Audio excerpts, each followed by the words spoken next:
Hi friends, ఇవాళ మనము పుల్ల పుల్లగా కమ్మకమ్మగా కందికాయల పుల్లగూర చేసుకోబోతున్నాం. మాకే కంది గింజలు పండాయన్నమాట.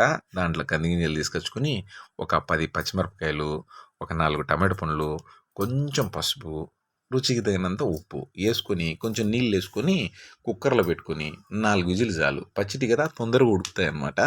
కాబట్టి ఆ కందికట్ట అంతా పక్కకు ఉంచుకొని బాగా గుద్దికట్టి తెచ్చుకొని బాగా అట్లా అట్లా రోలు రోలుగా నలుపుకోవాలన్నమాట. కలిపితే అప్పుడు పుల్లగూర మనకు రుచి భలే ఉంటుందిలే. మీకు రుచి తగినంత కొంచెం ఉప్పు కావాలంటే వేసుకోండి. తర్వాత దాంట్లో కొంచెం ఆయిల్ వేసుకొని పోపు పెట్టుకోవాలి. కొంచెం ఆవాలు, జీలకర్ర, ఒట్టిమిరపకాయలు, కొంచెం శనగబ్యాళ్ళు, ఎర్రగడ్డలు వేసుకొని అలా అలా అలా అలా వేయించుకొని దాంట్లో కొంచెం ఒట్టిమిరపకాయలు, అలాగే స్మెల్ కోసం కరివేపాకు వేసుకొని పుల్లగూరలో వేసుకుంటే తింటా అంటే ఉంటుంది. సంగట్లకి కానీ అన్నానికి కానీ భలే ఉంటుందిలే. పులుసు కంటే పుల్లగూర కొంచెం డిఫరెంట్గా ఉంటుంది. ఒకసారి ట్రై చేయండి, మీకు కూడా నచ్చితే కొంచెం